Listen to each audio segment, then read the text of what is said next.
I'm Rob Etkin. I'm the farm manager for Colchester Farm. Colchester Farm is a 357-acre farm here. It has a whole bunch of things going on. We have about 200 in cash grain with a local farmer that has been on this farm for 50 years, his family has.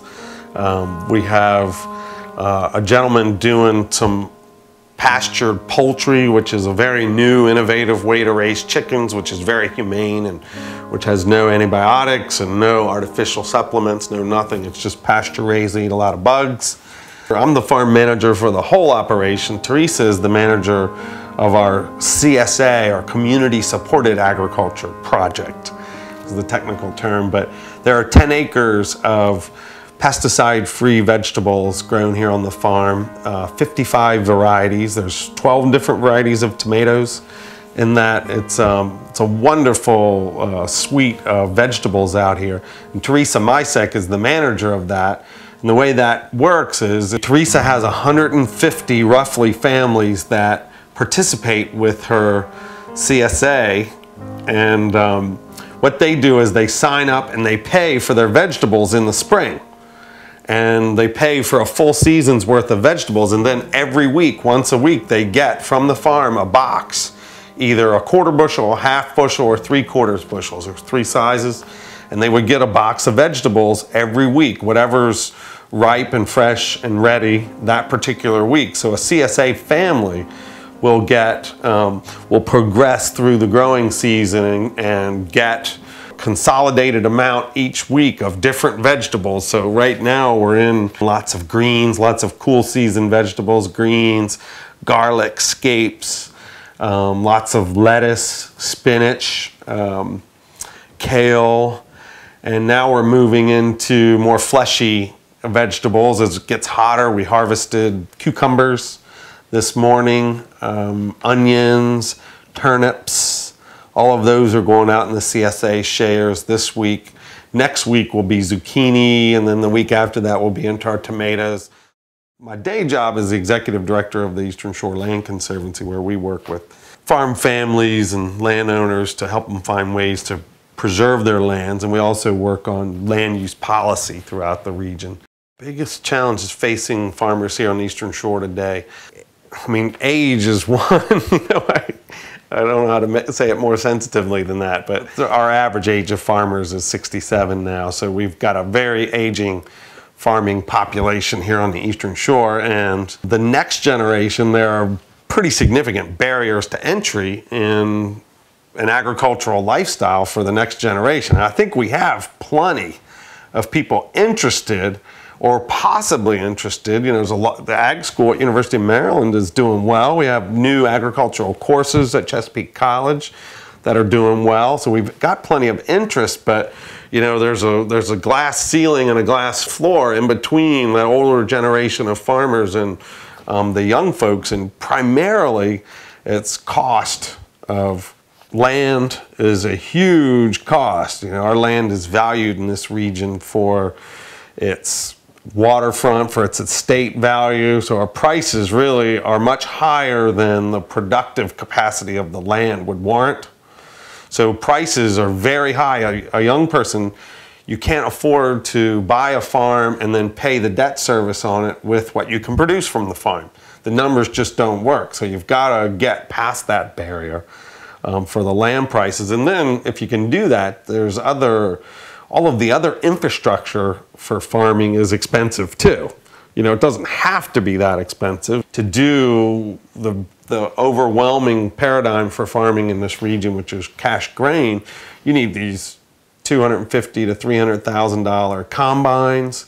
You need grain storage facilities. You need trucks. You know, it's a big industry. So there's a lot of barriers between the older folks going out and the younger folks who want to come in. So I think that's the biggest challenge facing agriculture in this region.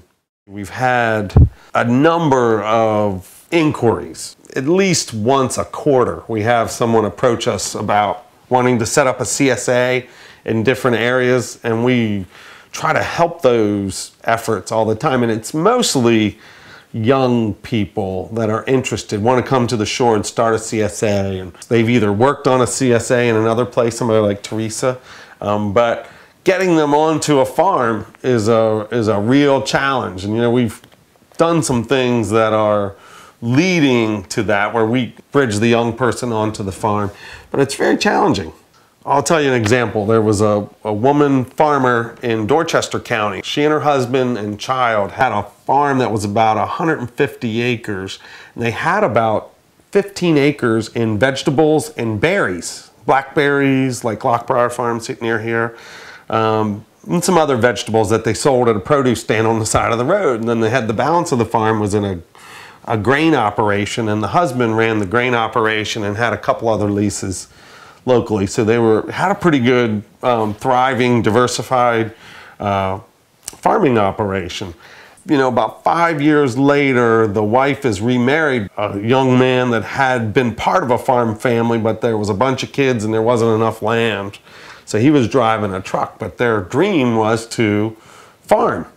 And they wanted to do a diversified farming because the wife was very good with the fruits and berries and knew what she was doing and had good markets. Wasn't just her produce stand, with some local restaurants, and she still had those contacts. So they really wanted to do it, but there was no way they could afford to buy a piece of land. And however, there was one lady near them that was familiar with them, and she was retiring, and she wanted to get her farm to this young family so they could start this operation. But the farm was obviously much more valuable than the family could afford. So what we did, she was willing to take a little bit reduced price, but she needed to get her retirement out of her farm. So what we did was we bought the development rights from the farm. That farm was worth about $10,000 an acre on the free market. It was about 100 acres. So that's about $1 million right there. So the development rights that are part of that farm, the right to build houses all over it, that's worth a big part of the value. So what we did was, since we do a lot of work to preserve farmland, we know those programs well. So we went in and bought the development rights from her for about $400,000, or about 40% of the land's fair market value. So all she needed to do was come up with $600,000, which is still a huge amount. As part of this, the Mid-Atlantic Farm Credit, the banker that helps young farmers, and the local community, we actually did a bunch of fundraisers and raised a little over $100,000 to keep lowering their price. So we ended up with some creative financing from Mid-Atlantic Farm Credit.